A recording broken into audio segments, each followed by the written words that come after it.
We are studying chapter number 6 in Science 2, which is called Animal Classification. We have covered the basic theory of this chapter.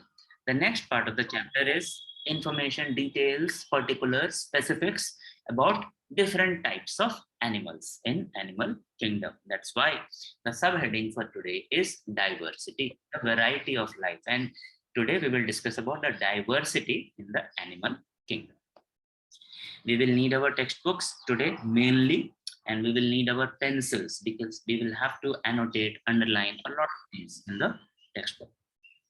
We will need our notebooks also, but not much. And we will need our pens. Don't use the pens on the textbook. And when you are writing in the notebooks, use pens. This is what we will try to do today. We will try to once again look at the big picture. Big picture means from a faraway perspective, to look at the thing in entirety.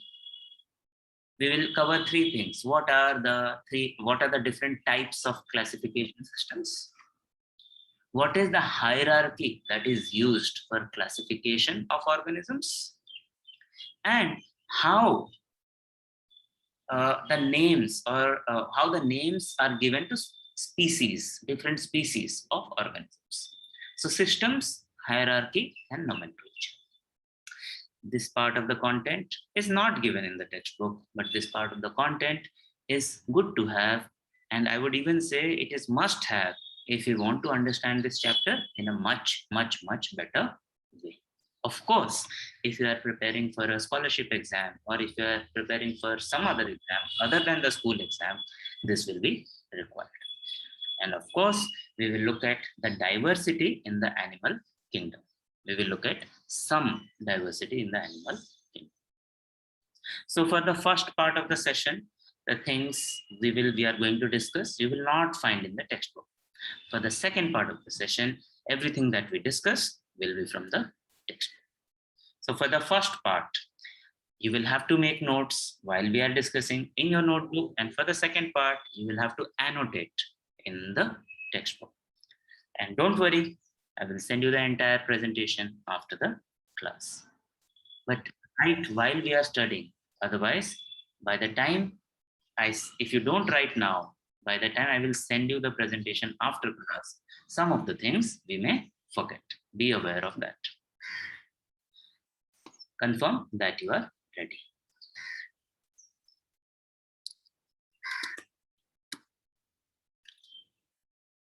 Very good. Let us begin. And this we are doing as part of revision also. What we have studied till now is this new word, notochord. And we said notochord is just like the spinal cord. रीढ़ की हड्डी के बीच में जो nerves होते हैं, which is an essential part of the nervous system. In general, it is called a notochord. No, it is called the nerve cord. Notochord is the backbone, जिसके अंदर nerve cord होता है. Notochord is the structure which protects the nerve cord. Is a more solid structure which gives strength to the nerve cord. Earlier, in the simpler organisms, it used to be on the ventral side. In the more evolved, more complex organisms, it went towards the dorsal side. Notochord and nerve cord. Notochord is equivalent to spine and nerve cord is equivalent to spinal cord. Look at the difference in the spelling. When we say notochord, cord is spelled as C-H-O-R-D. When we spell nerve cord, we say C-O-R-D. There is a difference in the spelling. Don't make a mistake in the spelling. Then we understood different parts of the body, not specific parts, in a broad way. Dorsal, peeth wala side. Ventral, pet wala side. anterior and posterior. Anterior means sar wala side, posterior means pair wala side. Dorsal, ventral, anterior, posterior. Then when we understood the 5 kingdom classification, which was given to us by Robert Whittaker, we understood about the basis by which the classification is done. We looked at 5 bases, 5 factors. First was grades of organization, how the body is organized. If there is only one cell, that organization is called protoplasmic. If there are multiple cells, but tissues are not evolved, tissues are not developed, then it is called cellular organization. If cells differentiate into specific types of tissues, then it is called cell tissue organization. When tissues come together to form organs, it is called tissue organ grade of organization. And ultimately, when different organs combine to perform specific tasks, for example, the digestive system, the excretory system, the nervous system, we have what is called as the organ system grade of organization. So human beings are an example of organ system, whereas amoeba is an example of protoplasmic grades of organization.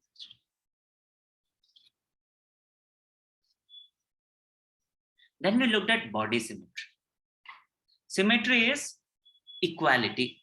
Can the body be divided into 2 equal parts? If it cannot be, then the body is said to be asymmetrical. A is used to refer to an antonym, opposite, negative. Symmetrical means yes, it can be divided into 2 equal halves. Asymmetrical means no, it cannot be divided. Radial, circular, cylindrical, when we can divide the body in multiple equal halves, in multiple ways along the central axis, then it is called radial symmetry. We don't have radial symmetry, we have bilateral symmetry. Imagine a line passing through us from head to toe. That will divide us into 2, right and left. 2 bilateral sides. Bilateral symmetry. These words we need to know, because these are the words we will use to describe, to identify different types of organisms. Then, when we looked at what is going on inside our body and before we are born, how we are developing. So at the embryonic stage, some organisms have just 2 layers of live cells, endoderm and ectoderm. Those are called diploblastic. 2 layers, die. And some organisms have three layers, endoderm, mesoderm, ectoderm. Because of that, they are called triploblastic. Human beings are triploblastic.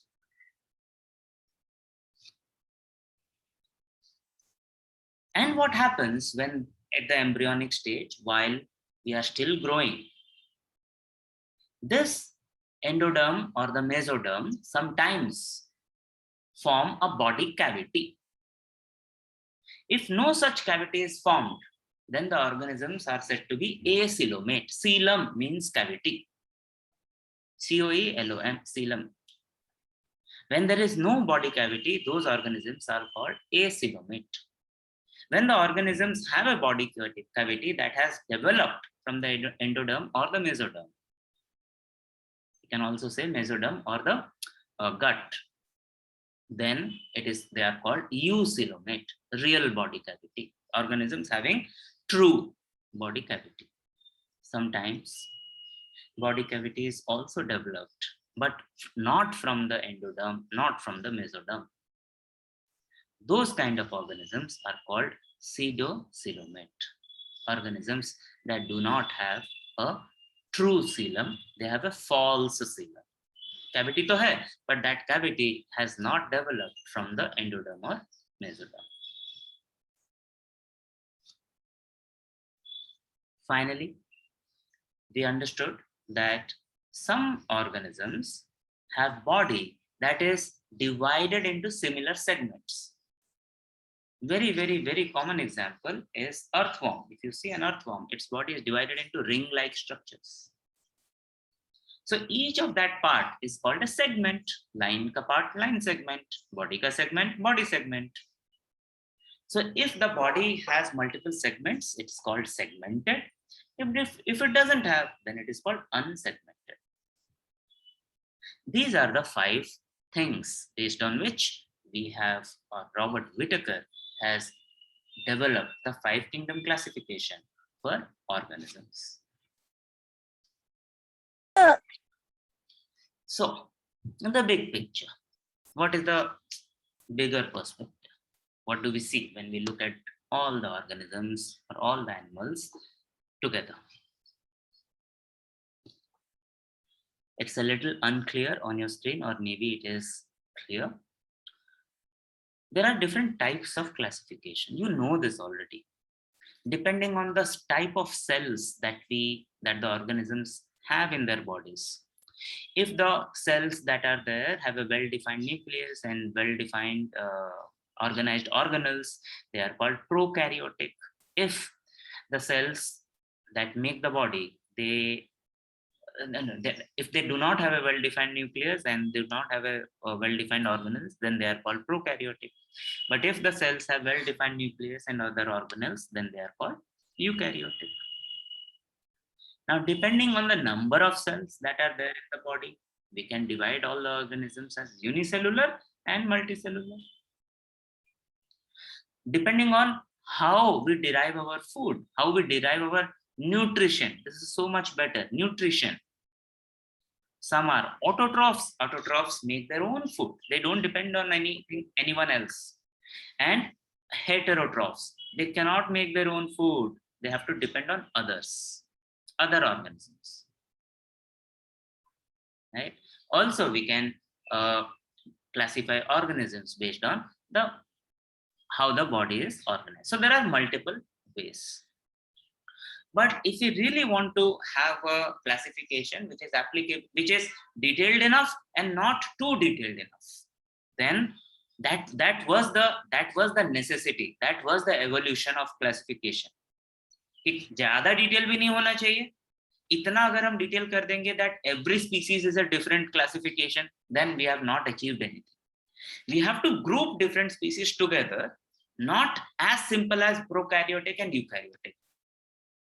Then there will be no difference between tigers and human beings, because tigers are also eukaryotic and human beings are also eukaryotic. Similarly, if we just divide based on unicellular and multicellular, once again, there will be no difference between monkeys and human beings, because both are multicellular.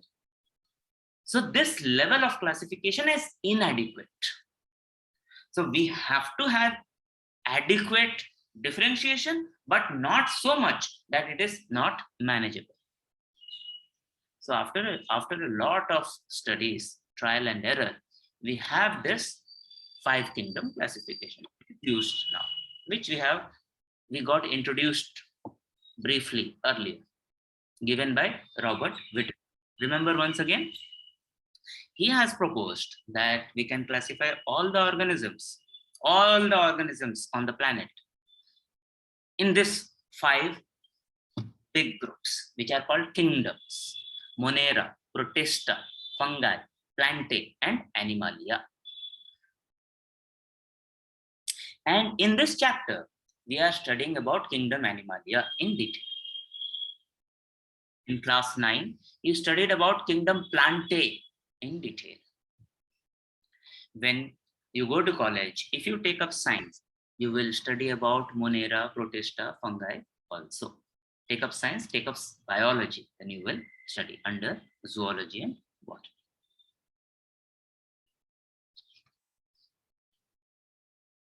Now, although we have 5 kingdoms, not everything that is there in the kingdom is at the same level. We have already come across words such as subkingdom, phylum, subphylum, class. We have seen these things. So what are these? They are different levels of classification. I will give you a very simple example. All of us are part of Meetha Nagar school. All, not just you and I, everyone, all the students who are in the school, they are part of Meetanagar school. Some are part of the English medium school, some are part of the Hindi medium school. Some are part of Hindi medium primary, Hindi medium secondary. Some are part of English medium primary, English medium secondary. Within primary, some are part of class 1, 2, 3, 4, 5, 6, 7, 8. Within secondary, some are part of 9, some are part of class 10. Within the class, some students will be in division A, others will be in division B. Within the division, some are boys, some are girls. Right? So these are the different levels of classification, and such a hierarchy. This is called hierarchy. Such a hierarchy is defined for the classification of organisms also. And this diagram on the right hand side of the screen gives us the main parts, the main levels of the hierarchy. At the top, all organisms are living organisms, so life. That is divided into some domains. We have not looked at what domains are and what are the different domains are. We have not. Within the domain, we have something called as kingdoms. And this we know that all organisms can be classified into 5 different kingdoms. The kingdoms are divided into phyla. Singular is phylum, plural is phyla. Each of the phylum is further divided into classes. Each class is divided into order. Each of the order is divided into family. Each family is divided into genus. Finally, within a genus, there are multiple species. It's not that easy. And we need such a long hierarchy, such a tall, deep hierarchy, because of the biodiversity, the richness of variety of life on Earth. There are so many different types of organisms that we are having such a detailed hierarchy to classify them. So we have already come across the word kingdom. We have come across the word phylum. We have come across the word class. We have other details. Once again, you will study if you take science and if you take biology in college. Finally, a very fundamental thing is nomenclature. Jैसे my name is Siddharth Patra. Someone is Prachi Dalvi. Someone is Shiva Devkar. So should we have, need we have different names for different types of animals, different types of organisms? Of course, yes. Otherwise, how will we refer to them when we are discussing, when we are studying? Will we always use a photograph? Acha, isko discuss karte hain. For identification, we need to have names. Even numbers have name. One number is called a 0, another number is called a 9. Alphabets have name, and one alphabet is called A, another alphabet is called B. So these organisms, the species of the organisms, they are also given names and scientific names which are standard across the world. And every species has a scientific name which has 2 parts. That is why it is called a binomial nomenclature, by 2. And this system of nomenclature was developed by another scientist, Carl Linnaeus. Remember, we have come across this name already. Carl Linnaeus, we came across when we were studying about history of classification, and his name was very prominent for natural system of classification. Aristotle's name comes when we talk about artificial system. Linnaeus' name comes up when we talk about natural system. So if the scientific name of every species has 2 parts. First part is the name of the genus. What is a genus? See, देखो, हमने अभी देखा genus क्या होता है. So Genus is the second lowest hierarchy. So using the genus and species, we can make the name complete.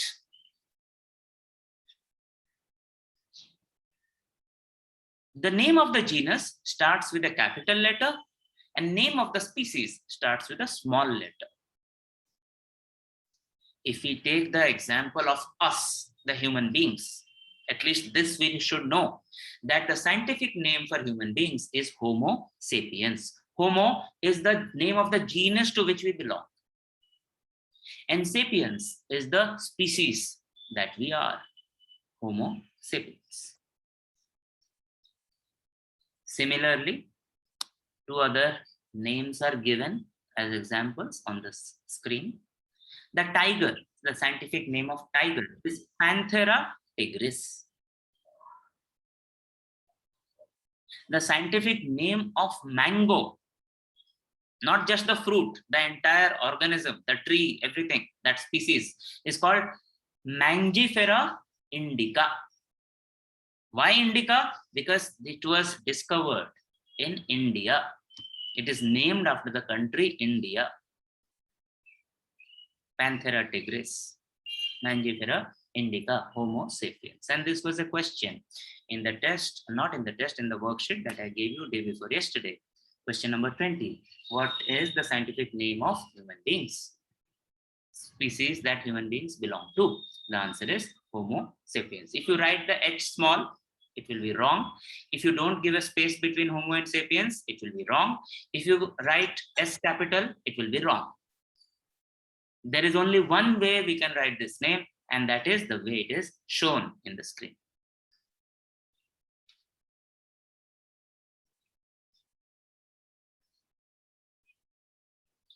Let us now look at the features, the characteristics of different types of animals based on the classification that we have studied just now.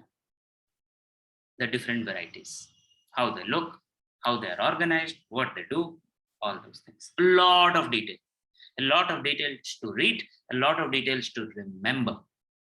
So you will need to annotate in the textbook. We start from the simplest phylum of kingdom Animalia. Remember, in the olden classification, in the traditional classification, the first phylum that we study is Protozoa, but Protozoa are unicellular organisms. Unicellular organisms are not grouped. They are not part of the kingdom Animalia in the 5 kingdom classification. In the 5 kingdom classification, kingdom Animalia contains only unicellular animals, or only multicellular animals. So Protozoa are not part of kingdom Animalia. Don't get confused कि Protozoa एक जगह है, दूसरी जगह नहीं है. The reason is simple, because the classification are different. In the modern 5 kingdom classification, Protozoa are not part of kingdom Animalia. The simplest organisms in the kingdom Animalia as part of 5 kingdom classification are in the phylum Porifera. You can see that when you look at the chart on page number 66. Page number 66, you should have the textbook with you. And if you see the right hand side column, the first phylum that is listed is Porifera. It is the simplest. So animals in the phylum Porifera, they are also called as sponges. They have pores on their bodies. Some pores, the pores that are more in number, they are called ostia. They are smaller. The pores which are fewer in number and they are bigger, they are called oscula, plural both. All of them are aquatic animals. They live in both marine water and fresh water. Their bodies are asymmetrical. They have special cells called collar cells. They are sedentary. They are attached to the substratum. They don't move from one place to another. They are stuck at one place. They have in their body things called spicules or spongin made up of calcium carbonate or silica, which provide them structure, strength. They feed their, in a way, we can say their digestive system consists of two types of pores, ostia to take the nutrients in and oscula to throw the water out, and they feed through water. Water ke saath saath they take small organisms in. They reproduce by both asexual and sexual methods. So in case of asexual method, they use budding. The examples are Cycon, Euspangia, Hyalonema, and Euplectella. Animals of phylum Porifera.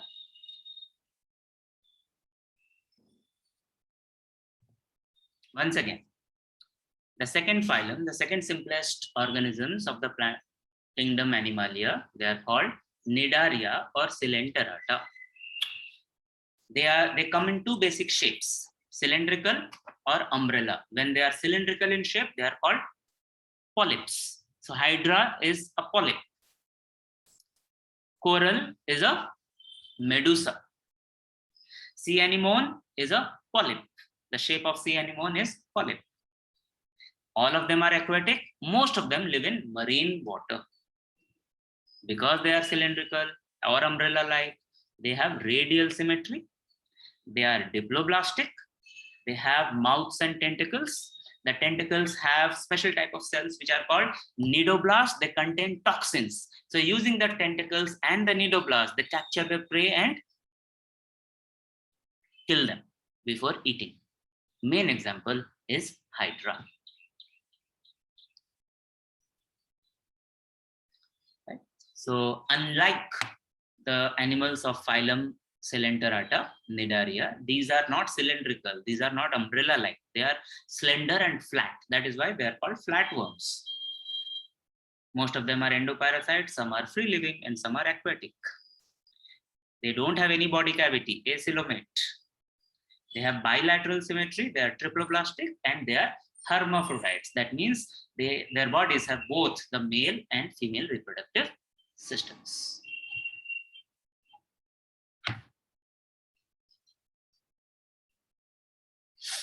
So for the organisms that belong to the phylum Astyalminthes, remember, unlike Platyhelminthes, they are long and thread-like, so they are called roundworms. Like Platyhelminthes, they are also free-living and endoparasites, and some of them are aquatic, but unlike Platyhelminthes, some of them are terrestrial. They are triploblastic, they are pseudocoelomate, their body is not segmented, they are covered with cuticle, and they are unisexual. That means some organisms have the male reproductive system and some other organisms have the female reproductive system. So here, from here onwards, we can say some organisms are male and some organisms are female. Till now, this complexity was not there.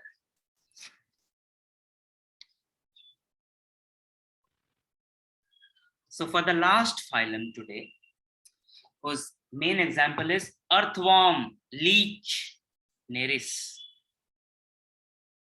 All of us have seen earthworm, kenchua, leech. I don't know what leech is called in Hindi or Marathi, but leech बहुत छोटा होता है, चिपक जाता है body से और खून चूस लेता है, और वो खून जब चूसता है तो हमको पता भी नहीं चलता, and it bloats, फूल जाता है खून से, जब पेट भर जाता है गिर जाता है, चला जाता है. And these are very common in Western Ghats in Maharashtra. हाँ, I think I know. Jonk. Leech is called jonk. They are long, cylindrical, and segmented annelida, example of segmented bodies. Free-living ectoparasites. So leech, खून चूसता है, ectoparasite. They can live in water. Some of them live on the ground. Earthworms. Triploblastic, bilaterally symmetrical, eucoelomate. They have a true coelom. Finally, we are coming to a phylum which has animals which have true coelom. Coelom developed from endoderm, mesoderm. They can move from one place to another, and they have specific organs for movement. They are called setae. Some are parapodia, some have suckers. Their body is covered by cuticles which protects them. They can be hermaphrodites and they can be unisexual. That means their bodies may have both male and female sex organs, or they may have only one type of sex organs. Phylum Annelida. So your homework will be making notes about Porifera, Coelenterata or Nidaria, Platyhelminthes, Aschelminthes, Annelida. Remember, when you are making notes, drawing diagrams is not necessary, but knowing the parts of the bodies of these organisms is necessary. Drawing the diagrams will not come in the exam, but labeling the diagram may come in the exams. That is how you need to prepare. Also, some things which are not in the textbook, we covered in the class today. Make notes for those things also. Complete it by tomorrow night.